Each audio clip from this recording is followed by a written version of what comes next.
Welcome to Rosie the Reviewer. We're your hosts. I'm Sam. And I'm Marcia. And we like World War II media and we want to talk about it. Welcome back to Rosie the Reviewer. This week we are talking about Stalag 17, which came out in 1953. It was directed by Billy Wilder and written by Billy Wilder and Edwin Bloom. And it was adapted from the play written in 1951 by Donald Bevan and Edmund Troczynski, which was based on their experiences as prisoners in Stalag 17B in Austria during World War II. Some of the actors from the Broadway production actually reprised their role in the film, including Robert Strauss, Harvey Lembeck, and William Pearson. And William Holden, who played the lead, actually won an Academy Award for Best Actor. And if you would like to, you can actually watch this movie on YouTube. What did you think of this film? I struggled with this one. I found it kind of boring, maybe because I was comparing it a little bit to The Great Escape, which I liked a lot better. So I kind of felt like it's 2 hours long and I would like my 2 hours back. Mostly because it took me like 4 hours to watch the movie. So it's a bit of a waste for me. How about for you? So this was based on a play, and I think I would have liked it better as a play. There are some things that go into writing and staging a play that just don't translate as well to film. And there's this really strong sense of an ensemble in this movie, but some of the characters are pretty much there just for flavor or comedic effect. They don't really contribute to the plot. I feel like that works a lot better in theater, that kind of like slapstick element. I also think that the sort of setting itself, like a prisoner of war camp in itself, is almost like a stage play because their lives are limited to this one setting. They can't move beyond it. The rest of the world only exists in fantasy, and what's immediately in front of you is the only reality. So it works super, super well as a staged play. And then kind of the jump to a movie, I didn't love it as much. I don't know if I expect movies to be a bit more exciting and or what, but I thought it was okay. But like you said, I was comparing it to The Great Escape a little bit. And so, yeah, I would say I didn't love it, but I thought it was fine. All right, we'll see in the end how it compares in terms of rating. But don't expect too much from me, I would say, in this one. So let's get into the movie.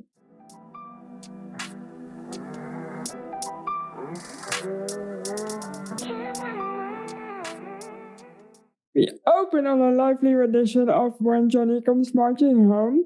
And we see it's in black and white, by the way. We see some views of guards patrolling a barbed wire fence, while narration provides us with some context. This is a Stalag, or a POW camp, for downed airmen somewhere on the Danube. And it's winter in 1944. All of the men here are sergeants. Yes. So often with POW camps in World War II, the Germans would do this where they would sort the prisoner of war camps according to what branch of the armed services you were from. And then they would break it down again between officers and enlisted men. And so these sergeants would have been enlisted men. All, I think 600 of them in the camp are sergeants. And then they're also within the camp that they're in. There's also different segments of the camp that would have been for men of different ranks or from different nationalities and that kind of stuff.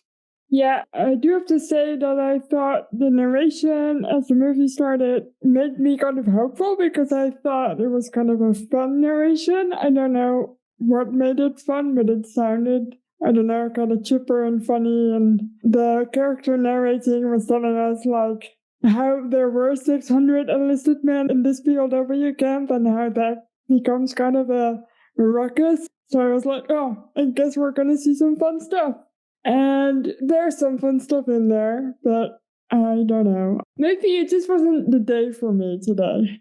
I didn't think it needed the narration. When I heard the narration at the beginning, I was sort of expecting it to be a consistent through piece. And then it wasn't really. Like, they picked it up every now and again later on in the movie, but there was no point where I was like, wow, we really need this narration to understand what's going on. And it actually took me a while to even understand who the narrator was. So I didn't think it was strictly necessary. I was asking you 10 minutes into the movie who all the characters were because I feel you on the narration and who the character was because the names are mentioned but it's not super obvious who's who unless you're really paying attention. So I get what you're saying. A barracks is in a flurry of activity in this camp as the men prepare to help two of their comrades escape. These two men are Manfredi, played by Michael Moore, and Johnson, played by Peter Baldwin. They climb down through a trapdoor hidden under the stove, but unfortunately they're caught as they emerge from the tunnel and they're killed by the German guards.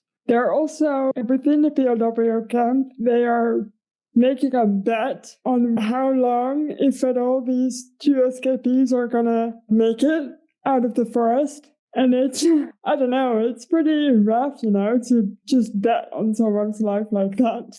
Yeah, notably, most of the men are betting that the escapees are going to make it pretty far. They're going to get out of the country. They're going to be safe. And then there's this one guy who's kind of betting against them, and none of the other men are very happy about this development. It's a trend in this movie. Yes. Yes, this guy will continue to display rampant assholery, and it will get him into some hot water. The following morning, the commandant of the camp, Colonel von Scherbach, played by Otto Preminger, gloats over the assembled sergeants at roll call, reminding them that if they try to escape, they will be shot.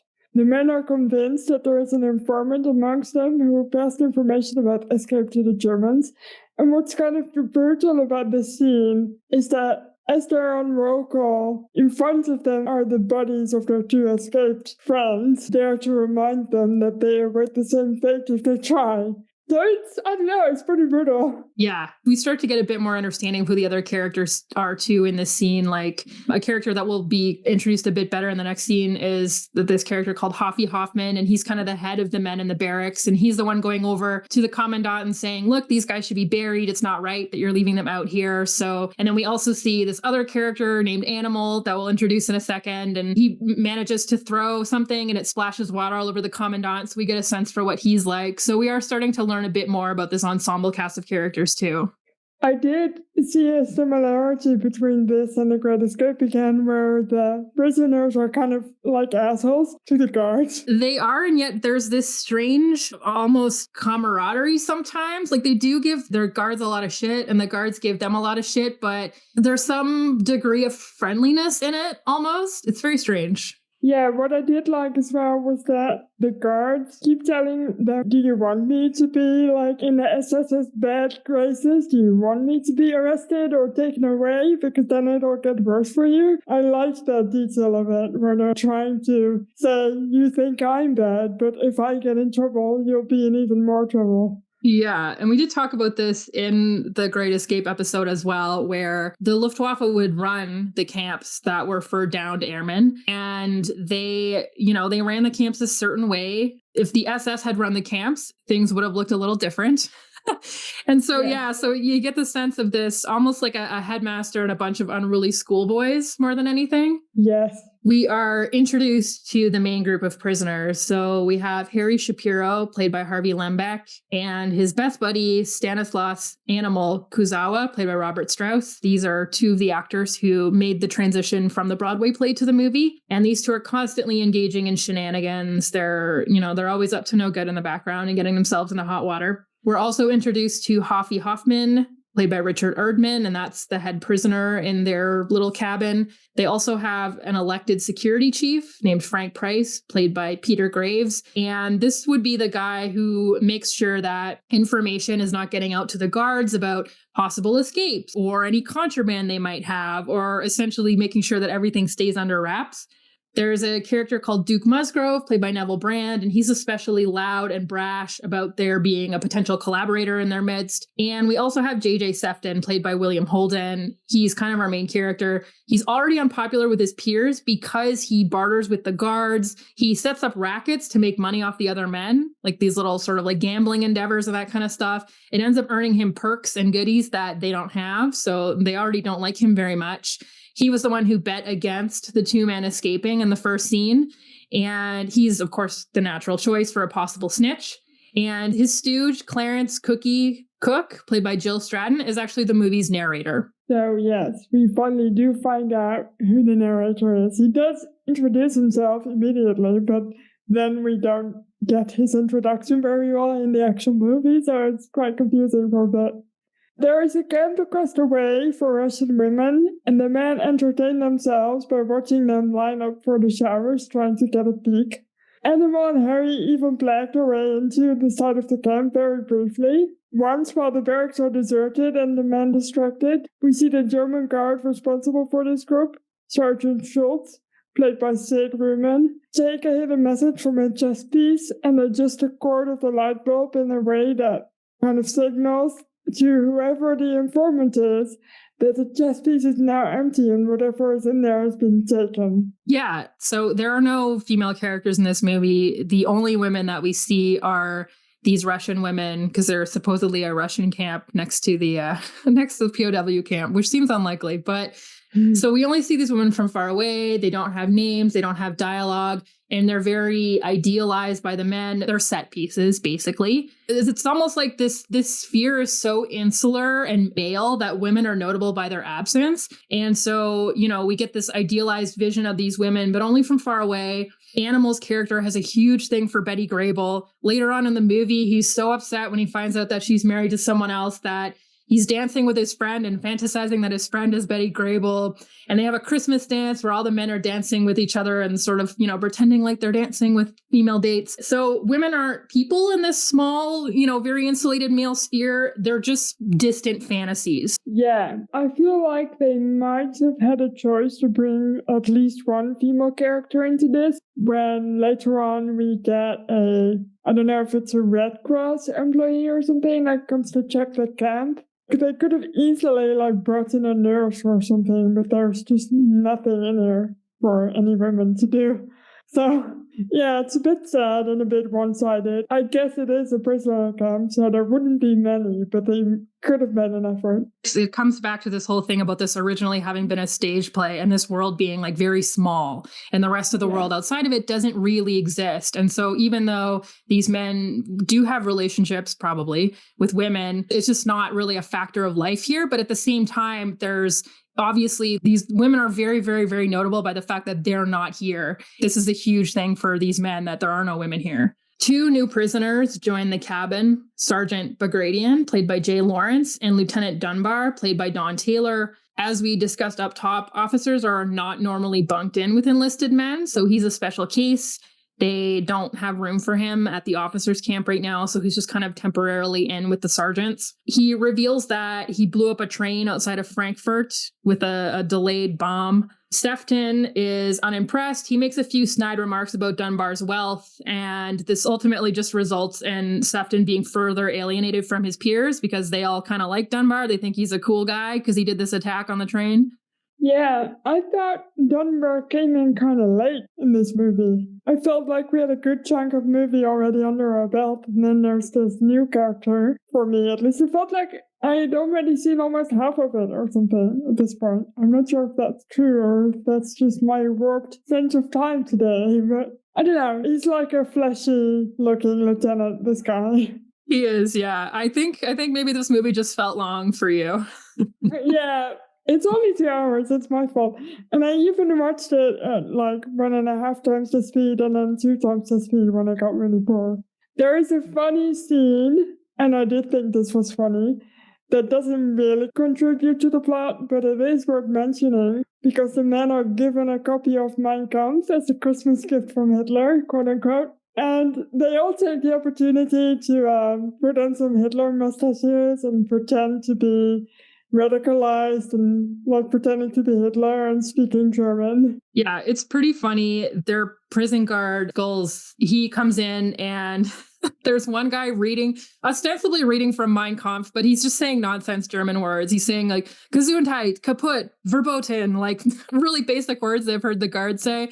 And then the guard is like, all right, you guys think you're so funny. And then all the guys turn around and they're all wearing Hitler mustaches. So it's pretty funny.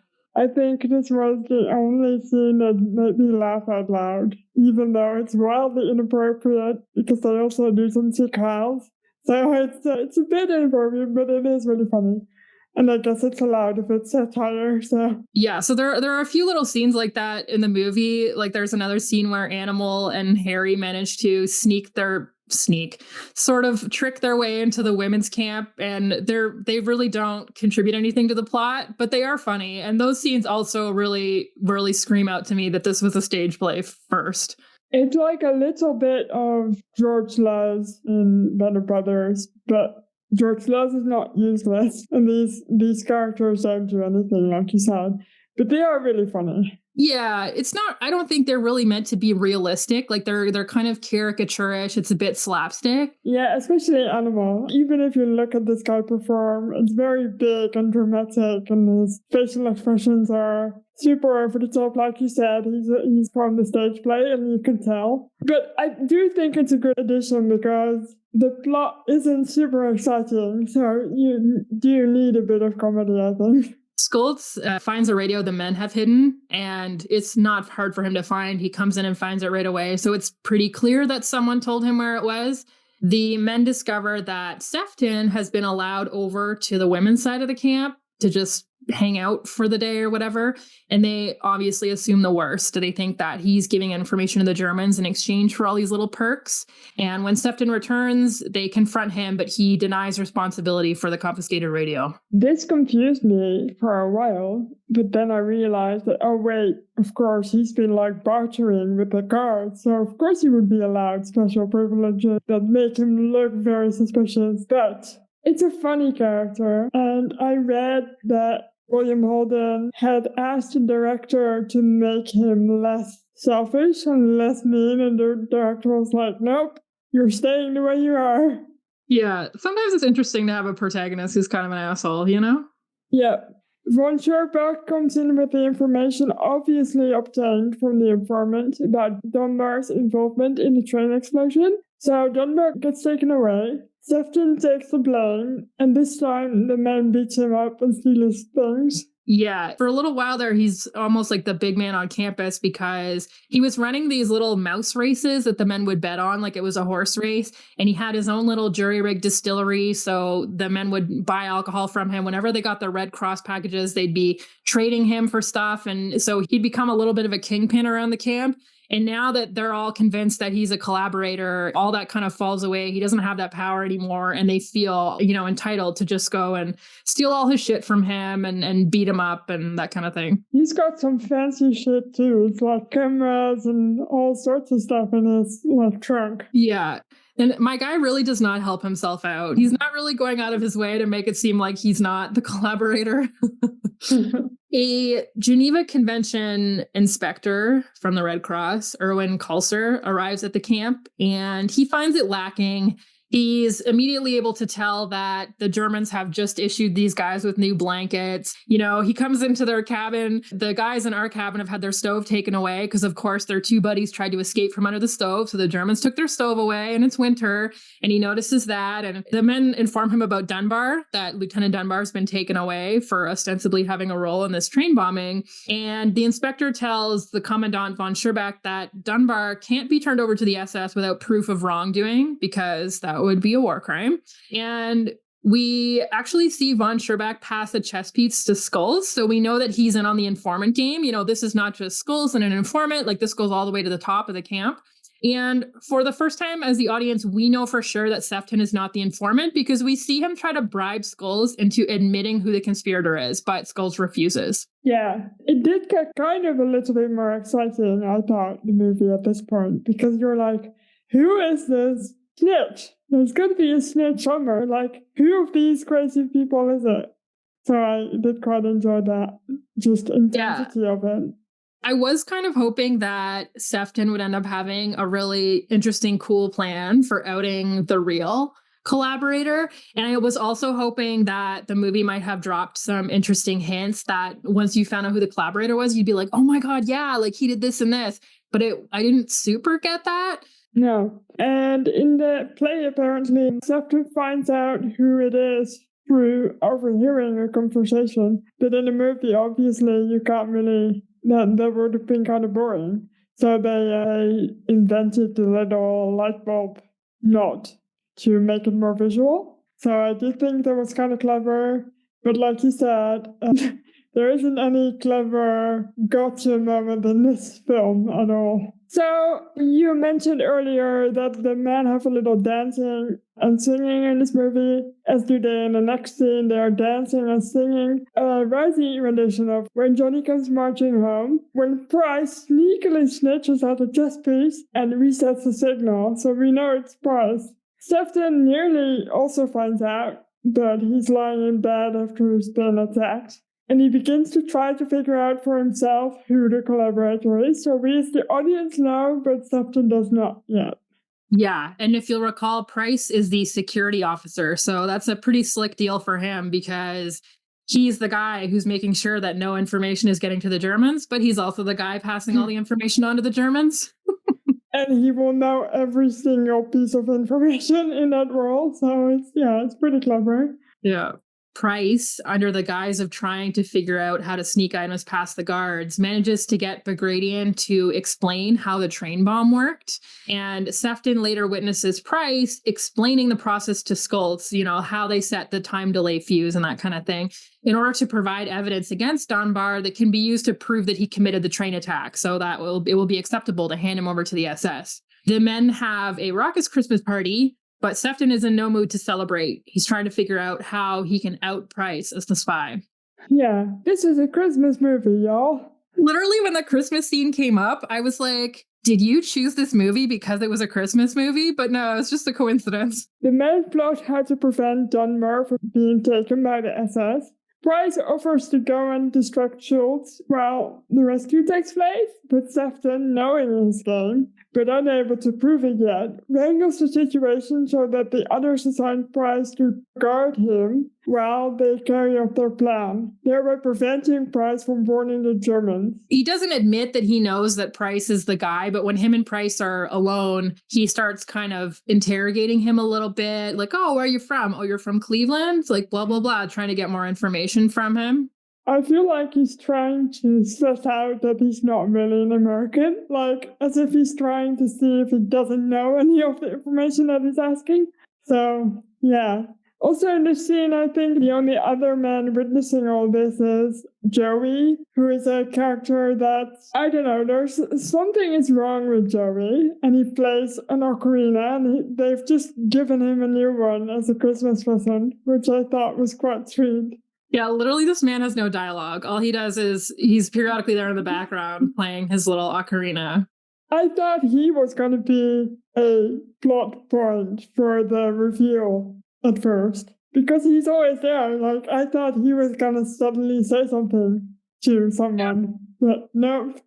So the men have rigged a smoke bomb. They got a truck came to deliver them what was supposed to be actual supplies, but it just ended up being full of ping pong balls because some wires got crossed somewhere. And so there's a scene where they're rigging these smoke bombs, and one of them's like, yeah, we're going to set these off so that Patton knows where we are. And someone else is like, yeah, Patton's like 400 miles from here, so good luck with that. But they ended up using these smoke bombs to smuggle Dunbar away. So the smoke bomb goes off. They manage to smuggle him away. They hide him in the water tower. The Germans search everywhere, but they can't locate him. And eventually the guards threaten to tear the camp to the ground if they can't get Dunbar back. And that's when the men decide that they have to act and try and get him out of there. You also have to wonder how long Dunbar would have been able to stay in a water tank. Pretty cold. Yeah, it's the end of December in Austria, so it's not a swimming pool in there. And also, I did like how they got the smoke bomb out to the place where it needed to be, because there's one character who has a bad leg, or a missing limb, at least, a missing leg. So they stuffed the smoke bomb up there, and he just waddles out to a good place and then releases it. It's quite funny. Yeah. Price volunteers to help Dunbar escape, but of course Sefton, knowing this, decides that now is a good time to accuse him of being a spy in front of all the others, and he reveals the system he's been using to pass messages to the guards. He tricks Price into revealing he was in Berlin during Pearl Harbor, not in Cleveland, as he'd originally said. Knowing that the jig is up, Price tries to get away, but the men restrain him. Yeah, I think what we're supposed to pick up is that so during the 1930s, Hitler actually issued a call for Germans who had left the fatherland and gone to the United States, for example, to return to the Reich. And some families did that. And so I think what we're supposed to understand is that Price grew up in the United States. He grew up in Cleveland, but his family returned because they supported Hitler and the Reich. And so that's why he's a German spy who speaks perfect American accented English. We do also see him speak German to one of the prison guards, I believe, when they're alone. at a certain point in time, which is when I think when Sefton actually sees them together, but they don't know that he's still in the room. So it's pretty much like there's no escape for this guy. Yeah. So they've got Price. He's tied up. He's gagged. He's not enjoying his life right now. Sefton volunteers to try and get Dunbar to freedom. This is not a selfless act on his part. He knows that Dunbar is wealthy and assumes that he'll get some kind of financial reward for it. And also, I'm sure he's not, thrilled about the idea of sticking around the camp after he's just had a terrible week or so, basically getting beat up and getting all his shit stolen by these guys he has to live with. And so he says, all right, I'll try and get Dunbar out of the camp. The men decide that in order to give Sefton and Dunbar the best chance, it would be better if the guards were distracted. And so they tie some cans to Price's legs so that he'll be noisy, and they just throw him into the courtyard in the middle of the night. And of course, as we know, as the commandant told the men at the beginning, if you're caught out at night, you will be shot. And so he's running around, and the searchlights finally find him, and they zone in on him, and he ends up getting killed by the guards who don't recognize him in the dark. While he is distracting the guards in this way, Sefton and Dunbar successfully make their way through the barbed wire and into the woods, and they escape. And the rest of the men return to the barracks, and we hear Cookie whistling the motif When Johnny Comes Marching Home. And then it ends, and I thought this ending was so quick. I was like, this movie felt long, but this ending felt very sudden. Yeah, I did enjoy the use of the repeating motif. When Johnny Comes Marching Home is a Civil War era song about, obviously, looking forward to the war being over and the men returning home to their families. So I thought that was fitting for this movie. It was.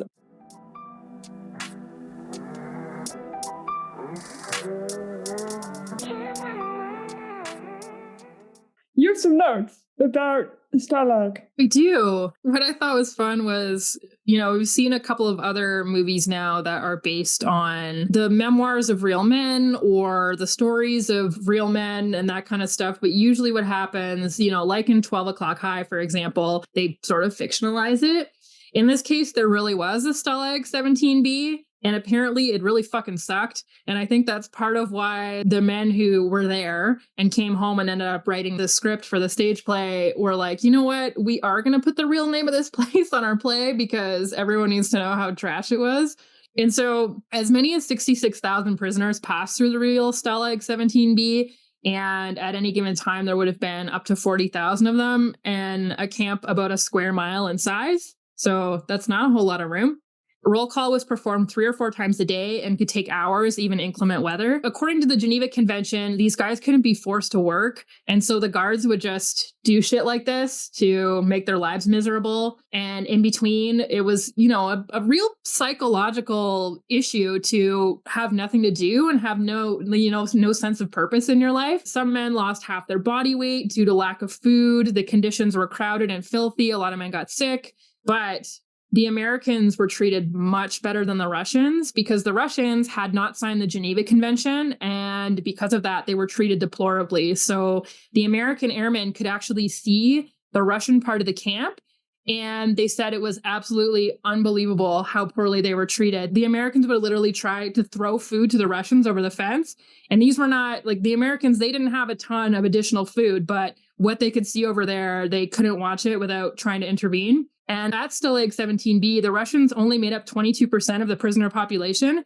but they accounted for 96% of the deaths. In terms of overall numbers for Russian prisoners of war held by the Germans, 57% of them died in prisoner of war camps. So they were treated very terribly. That's brutal. 96% of all the deaths? Man, that's really... How many of them survived? We don't know, I guess. It sounds like it's hardly possible to live in a place like that. Yeah, it was pretty rough. So the Americans had a bad time, and we get a pretty good sense of that in this movie. Even though it's a comedy, they're obviously living through trying times. I guess you could call it a dark comedy. You can find a lot of humor in a situation like that if you're looking for it. But they were not the ones having the worst time in those camps. Yeah. There was only one successful escape from the real Stalag 17B. 2 men, Ned Handy and Frank Gray, got out in January of 1945 and made their way to freedom with the help of anti-Nazi partisans. And I believe Ned Handy wrote a memoir about it that you can probably go and find. I'll put it on the website. But do you think they were handy? Yeah, I mean, probably pretty handy if they managed to get out of this camp, if they were the only two to ever escape this camp. You know, it's neat to kind of just in comparison to The Great Escape, because we were talking about that a little bit. In The Great Escape, these guys are like so fixated on escaping, and that was not really a big thing in this movie. I mean, obviously, that's what the kind of catalyst that kicks off all these events, but it's certainly not the center of anyone's world. It's not people's obsession like it was in The Great Escape. And I thought about how when we watched The Great Escape, we did talk about how there was a pretty good percentage of prisoners who just wanted to put their head down and get through the day. And they didn't want to risk their lives, and they were just waiting for the war to be over. And so I thought that this movie was a bit more kind of true to that. I don't know who says it, but someone even says it, like, I'm just going to stay here. I'm just going to keep my head down. Yeah. So, yeah. And also, when there are people trying to escape, it's only like one or two at a time. Whereas in The Great Escape, they're trying to mass escape, which seems doomed to fail, if you think about it.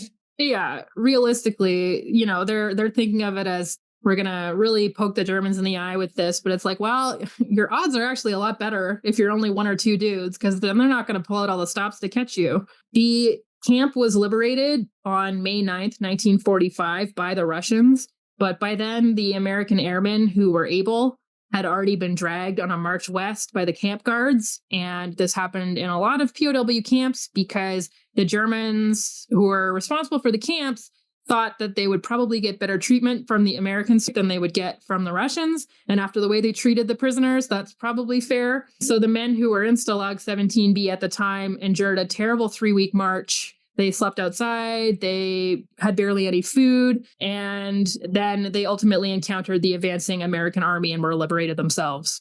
We see a little bit of this in series like Masters of the Air. We see a march like that, and it doesn't seem very fun.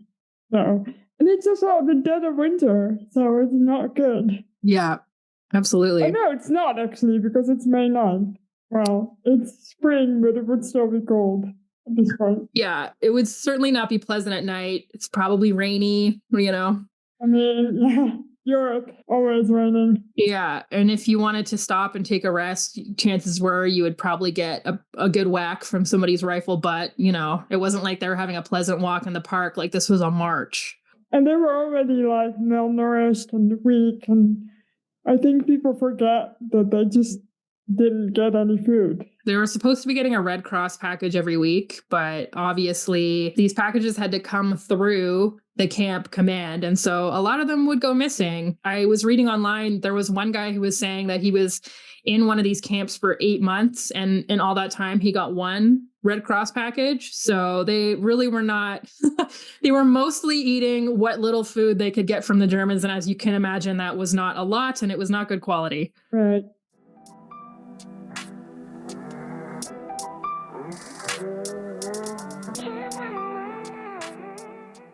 So we need to rate this movie, and we're gonna rate it out of Gesundheit kaputt verboten out of 10.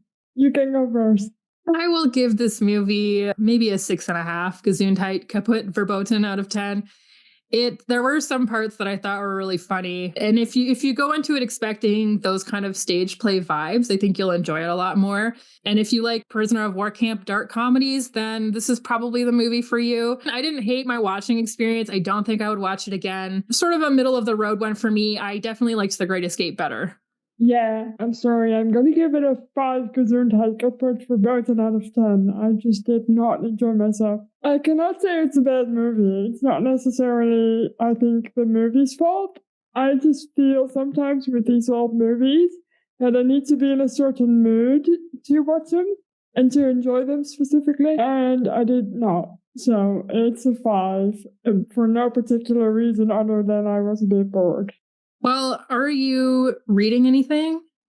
We recorded yesterday, Sam. Don't do this to me. Are you reading anything new? I am. So I am still reading the book I talked about last time we recorded, but I am also reading The Harvey Girls, Women Who Opened the West by Leslie Poling Kemps. And I bought this book when I was in Arizona visiting the Grand Canyon. It's about this chain of restaurants that essentially opened up along with the railway. And so the railway that expanded the West obviously was like a huge component in bringing people out there and getting it settled. And so at the time, they didn't have like food available on the train. So you would get the train out there and you might be on the train for like a couple of days and you would have to bring all your own food. And so this one guy established restaurants all along the way. He sort of worked with the railway to make this happen. And he wanted, you know, when people stopped at these restaurants, he wanted them to meet a staff of extremely professional, well-dressed women who would, you know, serve them and get them whatever they needed and whatever. And so these women, a lot of them ended up staying out there and they would marry locals. And they're a big part of the reason why there ended up being like family units in little towns and stuff all over the West. And so this book is about those women and it's pretty interesting. I'm enjoying it. That does sound interesting. You read the most interesting books all the time. I'm just so jealous of your ability to read a book within like a week. I'm here like reading Harry Crosby for 6 months. But to be fair, I am enjoying it and I am kind of savoring the goodness that is this book because it is really enjoyable. And I'm trying to do a chapter a night and it's sort of working, so hopefully I'll be done in like 3 or 4 recorded episodes. Absolutely. Hell yeah. Hey Sam, what are we doing next week? Next week, we're going to talk about Sophie's Skull, The Final Days, and that's based on the true story of a German student who was arrested for anti-Nazi activities. So really looking forward to talking about that. Where can we watch this movie? Is it on any of the big streaming platforms? I found it on YouTube. I don't know if it's supposed to be on YouTube, but it is. Okay, perfect. Thanks. You can follow us wherever you get your podcasts and rate us 5 stars and share an episode with a friend. You can visit our website, rosieTheReviewer.com, or you could follow us on Instagram at Rosie the Reviewer Podcast. Thank you so much for listening and see you and listen to us next week. Bye-bye. Bye.